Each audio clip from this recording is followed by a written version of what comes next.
कभी कभी एक छोटा सा अपमान इंसान के दिल में ऐसी आग जला देता है कि वह या तो उस आग में जलकर राख हो जाता है या फिर उस आग को मशाल बनाकर दुनिया को रोशन कर देता है। यह कहानी उस शख्स की है जिसने अपमान की चिंगारी को अपने हौसले की हवा दी और उसे एक ऐसी मशाल में बदला जिसने समाज के अंधेरे को चुनौती दे डाली। यह कहानी है महात्मा ज्योतिराव गोविंदराव फुले की, एक ऐसे इंसान की जिसने न सिर्फ अपने लिए बल्कि लाखों दबे कुचले लोगों के लिए बराबरी का सपना देखा और उसे सच करने की ठान ली। तो बात है 11 अप्रैल 1891 के महाराष्ट्र का पुणे शहर की तंग गलियों में एक अलग ही रौनक थी। ज्योतिबा देवता का सालाना मेला जोर शोर से चल रहा था। बाजार में फूलों की मालाएं, मिठाइयों की दुकानें और भक्तों की भीड़, मंदिर के घंटों की आवाज हवा में गूंज रही थी। इसी दिन एक साधारण माली परिवार में एक बच्चे ने जन्म लिया। उसका नाम रखा गया ज्योतिराव, जो कि ज्योतिबा देवता के प्रति श्रद्धा के तौर पर था। यह बच्चा कोई राजकुमार नहीं था, न ही किसी बड़े खानदान का वारिस, लेकिन उसके भीतर एक ऐसी चमक थी जो एक दिन पूरे भारत को रोशन करने वाली थी। ज्योतिराव का परिवार माली जाति से था। माली यानी वे लोग जो मेहनत से बगीचों को हरा भरा करते थे, फूल उगाते थे, फल और सब्जियां उगाकर बाजारों को रंगीन बनाते थे। उत्तर भारत में इन्हें सैनी कहा जाता था। माली जाति की कई उपजातियां थी, रामी, काछी, कुशवाहा, सूर्यवंशी और भी कई। लेकिन उस समय की क्रूर जाति व्यवस्था ने इन सभी को शूद्र की श्रेणी में धकेल रखा था। समाज की नजर में ये लोग नीच थे, जिनका काम सिर्फ मेहनत करना और ऊंची जातियों की सेवा करना था। उस समय का समाज आज के किसी बुरे सपने से कम नहीं था। दलितों और निचली जातियों को इंसान तक नहीं समझा जाता था। उन्हें गांव के बाहर टूटी फूटी झोपड़ियों में रहना पड़ता था। अगर उनकी परछाई भी किसी ऊंची जाति के व्यक्ति पर पड़ जाए तो उन्हें मार मार कर अधमरा कर दिया जाता था। मंदिरों के दरवाजे उनके लिए बंद थे। कुओं से पानी लेने की बात तो दूर, उन्हें कुएं के पास खड़े होने की भी इजाजत नहीं थी। औरतों का हाल और भी बुरा था। उन्हें घर की चारदीवारी में कैद रखा जाता था और निचली जाति की औरतों को तो दोहरे अत्याचार झेलने पड़ते थे। शिक्षा वह तो सिर्फ ब्राह्मणों और ऊंची जातियों के लिए थी। अगर कोई दलित या शूद्र पढ़ने की कोशिश करता तो उसकी उंगलियां तक काट दी जाती थीं। ब्राह्मणवाद उस समय अपने चरम पर था। पुरोहित समाज को अपने इशारों पर नचाते थे। अंधविश्वास और रूढ़ियों का जाल ऐसा था कि लोग सच और झूठ का फर्क ही भूल चुके थे। यह वह दौर था जब इंसानियत को कुचलकर जाति और धर्म के नाम पर बांट दिया गया था। ज्योतिराव का परिवार भी इस भेदभाव का शिकार था। माली होने के नाते उन्हें हर कदम पर ताने सुनने पड़ते थे। बाजार में उनकी सब्जियां खरीदी जाती थीं, लेकिन उनके साथ इंसान की तरह बर्ताव नहीं किया जाता था। ज्योतिराव का बचपन इन तानों और अपमानों के बीच बीता। वह छोटा बच्चा था, लेकिन उसकी आंखें सब कुछ देखती थीं। वह देखता था कि उसके पिता दिन रात मेहनत करते हैं, फिर भी उन्हें सम्मान नहीं मिलता। वह देखता था कि उसकी माँ को बाजार में लोग नीची नजरों से देखते हैं। वह देखता था कि गांव के स्कूल में सिर्फ ऊंची जाति के बच्चे पढ़ते हैं, जबकि उसके जैसे बच्चे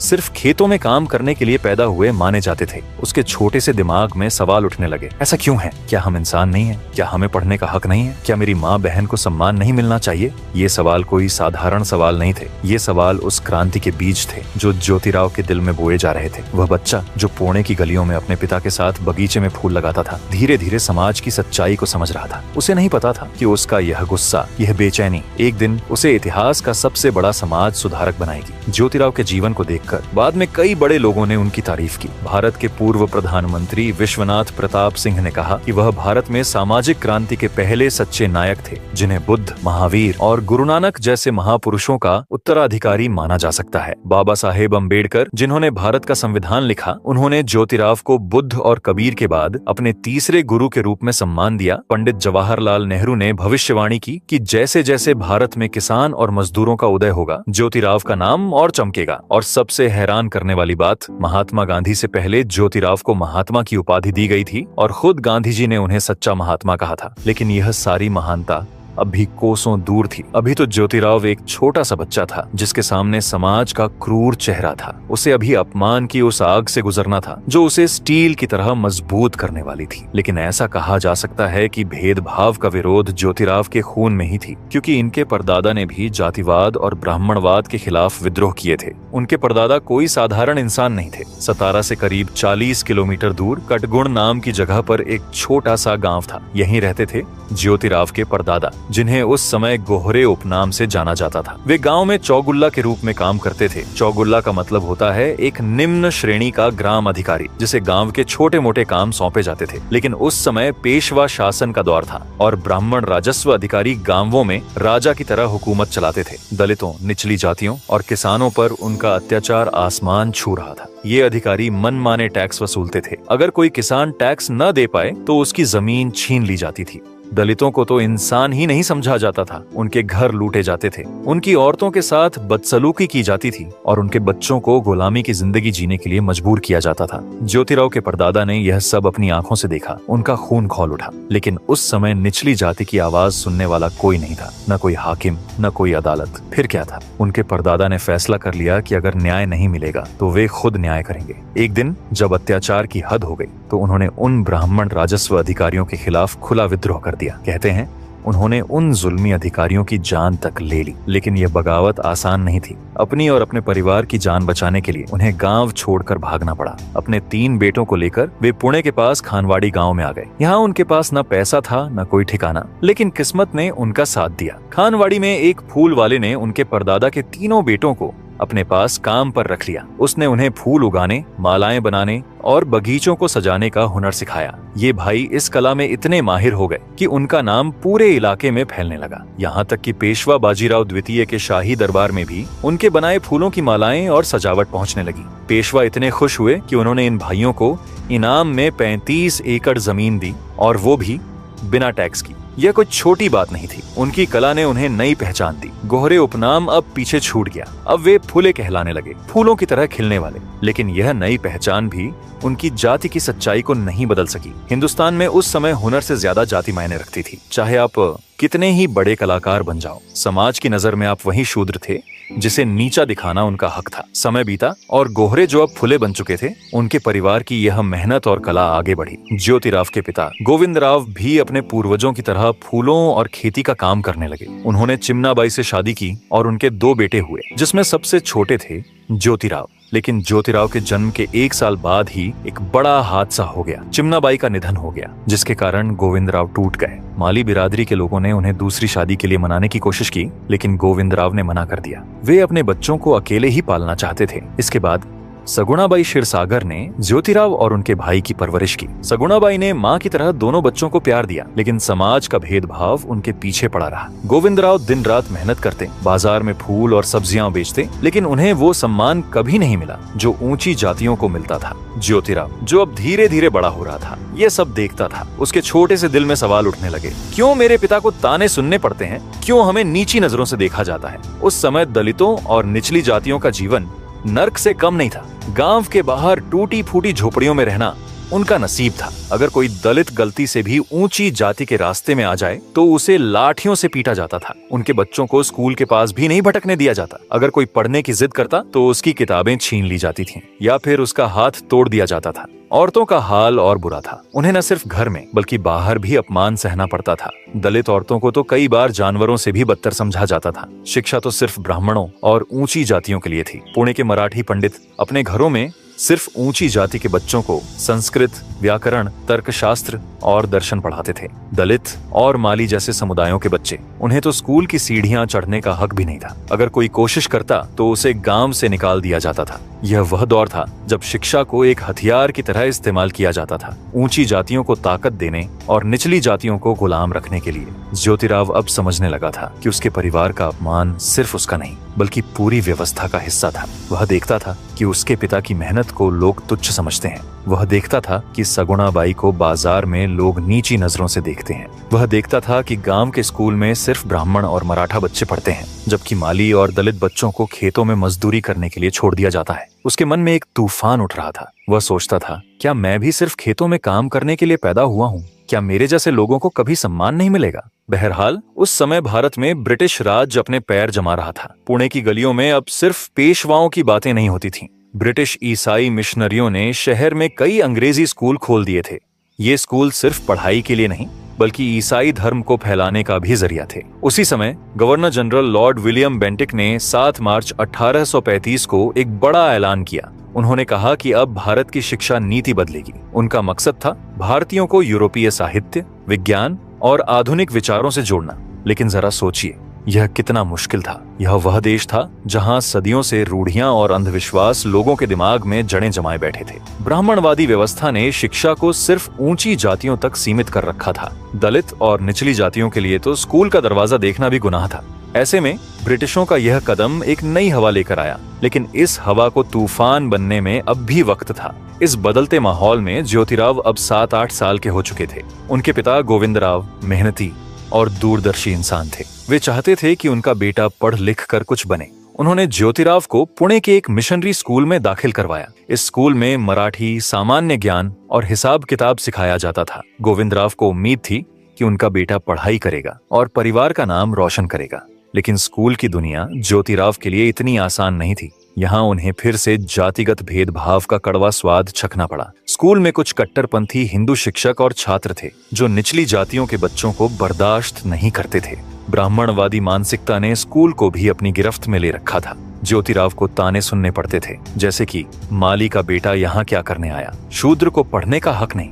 कुछ शिक्षक तो खुलेआम कहते कि निचली जाति के बच्चे स्कूल में रहेंगे तो स्कूल अपवित्र हो जाएगा। ये ताने ज्योतिराव के छोटे से दिल को चोट पहुंचाते थे। वह देखता था कि ब्राह्मण और मराठा बच्चे आराम से पढ़ते हैं, जबकि उसे और उसके जैसे बच्चों को हर कदम पर नीचा दिखाया जाता है। आखिरकार यह भेदभाव इतना बढ़ गया कि ज्योतिराव की पढ़ाई बीच में ही रुक गई। कट्टरपंथी ताकतों ने उन्हें स्कूल से बाहर करवा दिया। यह पहला मौका था जब ज्योतिराव ने समाज की सच्चाई को इतने करीब से देखा। लेकिन यह अपमान उनके लिए हार नहीं, बल्कि एक नई शुरुआत था। स्कूल छूटने के बाद ज्योतिराव अपने पिता के साथ खेतों में काम करने लगे। सुबह से शाम तक वे सब्जियां और फूल उगाते, बगीचों को संवारते और बाजार में सामान बेचने जाते। लेकिन उनके दिल में पढ़ाई की ललक अभी भी जिंदा थी। सगुणा बाई, जिन्होंने ज्योतिराव को माँ की तरह पाला था, उसने उनकी इस भूख को देखा। उन्होंने घर पर ही ज्योतिराव को पढ़ने में मदद की। दिन में खेतों में पसीना बहाने के बाद रात को ज्योतिराव दिए की रोशनी में किताबें खोलकर बैठ जाते। उनकी मेहनत और जिज्ञासा देखकर गांव के कुछ लोग हैरान थे। ज्योतिराव की बातें अब सिर्फ बच्चे की बातें नहीं थीं। वह तर्क करता था, सवाल पूछता था और उसकी सूझबूझ लोगों को प्रभावित करने लगी। गांव वाले कहते, इस माली के बेटे में कुछ तो बात है। लेकिन समाज की जंजीरें अभी भी उनकी राह में थीं। समय बीता और अब ज्योतिराव 14 साल के हो गए। उस समय गांव की परंपरा थी कि कम उम्र में शादी हो जाए। ज्योतिराव का विवाह सावित्रीबाई से हो गया, जो उस समय सिर्फ 8 साल की थी। यह शादी सिर्फ 2 लोगों का मिलन नहीं थी, बल्कि एक ऐसी जोड़ी की शुरुआत थी जो आगे चलकर समाज में क्रांति लाने वाली थी। लेकिन अब भी ज्योतिराव के लिए सबसे बड़ा जुनून उनकी पढ़ाई थी। दिन में वे खेतों में हल चलाते और रात में दिए की लौ में किताबों के पन्ने पलटते। इसी दौरान ज्योतिराव की मुलाकात 2 ऐसे लोगों से हुई जिन्होंने उनकी जिंदगी को नई दिशा दी। एक थे उनके पड़ोसी गफ्फार बेग, जो उर्दू और फारसी के जानकार थे। दूसरे थे पादरी लेजिट, जो मिशनरी स्कूल से जुड़े थे। इन दोनों ने ज्योतिराव की आंखों में चमक देखी। वे समझ गए कि यह लड़का साधारण नहीं है। इसीलिए साल 1841 में उन्होंने ज्योतिराव को फिर से स्कूल में दाखिला लेने के लिए प्रेरित किया। ज्योतिराव को स्कॉटिश मिशन हाई स्कूल में दाखिला मिला। यह उनके लिए एक नया मौका था। इस बार उन्होंने ठान लिया कि वे हर मुश्किल को पार करेंगे। स्कूल में वे दिन रात मेहनत करने लगे। अंग्रेजी, गणित, विज्ञान, हर विषय में उन्होंने अपनी प्रतिभा दिखाई। साल 1847 में जब परीक्षा के नतीजे आए तो हर कोई हैरान रह गया। 20 साल के ज्योतिराव ने 7वीं कक्षा की पढ़ाई पूरी कर ली थी, और वो भी टॉप करके। यह उस समय की अंग्रेजी स्कूल की ग्रेजुएट डिग्री थी। एक माली का बेटा जिसे कभी स्कूल से निकाल दिया गया था, अब सबके लिए मिसाल बन गया था। पढ़ाई पूरी होने के बाद ज्योतिराव की आंखें अब सवालों से भरी थीं। स्कूल में उन्होंने ईसाई धर्म और इस्लाम के बारे में पढ़ा। उन्होंने देखा कि बाइबल और कुरान को कोई भी पढ़ सकता है। फिर हिंदू धर्म में ऐसा क्यों नहीं? वेद, मनुस्मृति और पुराण, इन ग्रंथों को निचली जातियों से क्यों दूर रखा गया? ब्राह्मणों ने इन पर पहरा क्यों बिठा रखा था? ये सवाल उनके मन में तीर की तरह चुभने लगे। जवाब ढूंढने के लिए ज्योतिराव ने खुद को ज्ञान की आग में झोंक दिया। उन्होंने बुद्ध के दर्शन पढ़े, रामानुजाचार्य के विचारों को समझा। रामानंद, बसवेश्वर, गुरु नानक, संत कबीर और संत दादू की शिक्षाओं में उन्हें इंसानियत का रास्ता दिखा। संत तुकाराम की गाथा, ज्ञानेश्वरी और भागवत धर्म की कथाओं को उन्होंने आत्मसात किया। गीता, उपनिषद और पुराणों के पन्ने पलटे। शिवाजी महाराज की वीरता और जॉर्ज वाशिंगटन की कहानियां पढ़ी। प्रोफेसर विल्सन जॉन्स जैसे विद्वानों की किताबों से हिंदू धर्म की गहराई को समझा। समझा, ये ज्ञान कोई साधारण पढ़ाई नहीं थी, ये एक तूफान था जो ज्योतिराव के मन में उठ रहा था। वे समझ गए कि धर्म का असली मकसद इंसान को जोड़ना है, न कि बांटना। लेकिन हिंदू धर्म में ऊंच नीच, जात पात और अंधविश्वास की जंजीरें उन्हें साफ दिख रही थीं। वर्ण व्यवस्था की खोखली नींव, धार्मिक पाखंड और ब्राह्मणवादी अत्याचार, ये सब उनके लिए अब बर्दाश्त से बाहर थे। ज्योतिराव के भीतर अब एक चिंगारी जल चुकी थी। यह चिंगारी न सिर्फ उनके अपमान की थी, बल्कि उस पूरे समाज की थी जो दलितों और निचली जातियों को कुचल रहा था। वे समझ गए थे कि इन जंजीरों को तोड़ने के लिए तलवार नहीं, बल्कि ज्ञान और सच का हथियार चाहिए। लेकिन यह रास्ता आसान नहीं था। समाज की मोटी दीवारें उनके सामने थीं। ज्योतिराव अब 20 साल के हो चुके थे। 1847 में उन्होंने स्कॉटिश मिशन स्कूल से अपनी पढ़ाई पूरी की थी। लेकिन यह पढ़ाई उनके लिए सिर्फ किताबों तक सीमित नहीं थी। यह उनके लिए एक खिड़की थी जिसने उन्हें दुनिया की सच्चाई दिखाई। उन्होंने देखा कि समाज की हर बुराई, जात पात, ऊंच नीच, अंधविश्वास की जड़ में एक ही चीज थी, अज्ञान। और इस अज्ञान को मिटाने का एकमात्र हथियार था शिक्षा। ज्योतिराव समझ गए कि जब तक लोग अंधेरे में रहेंगे, तब तक वे इन जंजीरों को तोड़ना नहीं पाएंगे। शिक्षा ही वह चाबी थी जो हर इंसान के बंद दरवाजों को खोल सकती थी। चाहे वह दलित हो, शूद्र हो या औरत, सबके लिए शिक्षा बराबरी का रास्ता थी। लेकिन यह रास्ता आसान नहीं था। ब्राह्मणवादी व्यवस्था ने शिक्षा को सिर्फ ऊंची जातियों तक सीमित कर रखा था। दलित और निचली जातियों के लिए स्कूल के दरवाजे बंद थे। औरतों को तो किताब छूने की भी इजाजत नहीं थी। ज्योतिराव के मन में यह चिंगारी अब धीरे धीरे आग बन रही थी। लेकिन इस आग को भड़काने के लिए एक और हादसा होना बाकी था। साल था 1848। ज्योतिराव की जिंदगी में एक ऐसा दिन आया जिसने उनकी सोच को हमेशा के लिए बदल दिया। उनके करीबी दोस्त सखाराम हरि परांजपे, जो एक ब्राह्मण परिवार से थे, उनकी शादी थी। ज्योतिराव को अपने दोस्त की बारात में शामिल होने का न्योता मिला। वह खुशी खुशी बारात में शामिल हुए। माली समाज से होने के बावजूद ज्योतिराव को अपने दोस्त के साथ कंधे से कंधा मिलाकर चलने में कोई हिचक नहीं थी।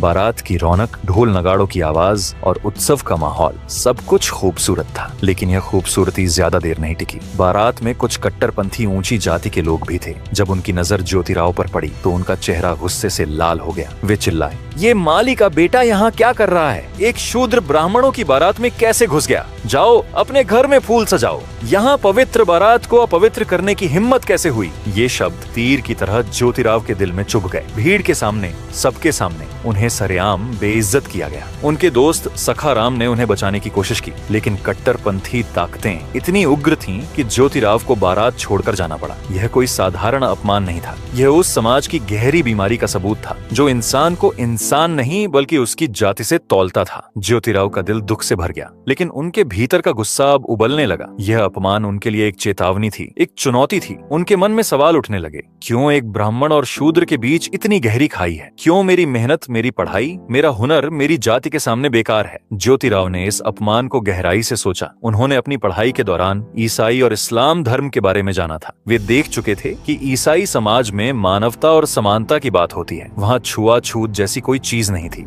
बाइबल को कोई भी पढ़ सकता था, चाहे वह किसी भी पृष्ठभूमि का हो। इस्लाम में भी इंसान को इंसान की तरह देखा जाता था। लेकिन हिंदू समाज, यहाँ तो दलितों और निचली जातियों को मंदिर के पास भी नहीं भटकने दिया जाता था। औरतों को घर की चारदीवारी में कैद रखा जाता था। शिक्षा और ज्ञान को ब्राह्मणों ने अपने कब्जे में कर रखा था। ज्योतिराव ने सोचा, अगर दूसरे धर्मों में बराबरी हो सकती है तो हमारे धर्म में ऐसा क्यों नहीं? यह सवाल उनके मन में आग की तरह भड़क रहा था। वे समझ गए कि इस ऊंच नीच की जड़ें हिंदू धर्म की खोखली परंपराओं में थीं। वेद और मनुस्मृति को निचली जातियों से दूर रखने की साजिश थी। यह व्यवस्था इंसान को नहीं बल्कि जाति को पूजती थी। यह अपमान ज्योतिराव के लिए एक टर्निंग पॉइंट था। उनके भीतर की चिंगारी अब आग बन चुकी थी। वे जान गए थे कि समाज को बदलने का रास्ता शिक्षा से होकर जाता है। अगर ब्राह्मणों ने शिक्षा के दरवाजे बंद कर रखे हैं तो वे खुद नए दरवाजे खोलेंगे। अगर शासन उनका साथ नहीं देगा तो वे अपने दम पर अवसर बनाएंगे। उनकी नसों में बगावत की बिजली दौड़ रही थी। यह वही बगावत थी जो उनके परदादा ने पेशवा अधिकारियों के खिलाफ की थी। लेकिन ज्योतिराव का हथियार तलवार नहीं बल्कि ज्ञान और सच था। उन्होंने ठान लिया कि वे दलितों, शूद्रों और औरतों के लिए शिक्षा का रास्ता बनाएंगे। वे उस समाज को जागृत करेंगे जो सदियों से अंधविश्वास और भेदभाव के अंधेरे में डूबा था। यह वही क्षण था जब ज्योतिराव एक साधारण माली के बेटे से क्रांतिकारी बनने की राह पर चल पड़े। उनके मन में एक सपना था, एक ऐसा समाज जहां इंसान को उसकी जाति से नहीं उसके कर्म से आंका जाए। लेकिन यह सपना आसान नहीं था। उनके सामने समाज की मोटी दीवारें थीं। क्या ज्योतिराव इन दीवारों को तोड़ पाएंगे? क्या वे अपनी ठान को हकीकत में बदल पाएंगे? क्या यह आग सदी की सबसे बड़ी क्रांति बन जाएगी? इस सवाल का जवाब मिलेगा आपको अगले भाग में, जहां इतिहास एक और करवट लेगा। लेकिन तब तक अगर आप ज्योतिबा फुले जैसे ही एक और व्यक्ति धरतीपुत्र बिरसा मुंडा की कहानी जानना चाहते हैं तो स्क्रीन पर दिख रहे वीडियो को जरूर देखें, क्योंकि कुछ कहानियां सिर्फ इतिहास नहीं होती, वो चेतना बन जाती हैं। मैं मिलूंगा आपसे अगले भाग में आगे की कहानी के साथ। तब तक अपना ख्याल रखिए और याद रखिए, हम बदलेंगे तभी तो वक्त बदलेगा। तब तक के लिए जय हिंद, जय भारत।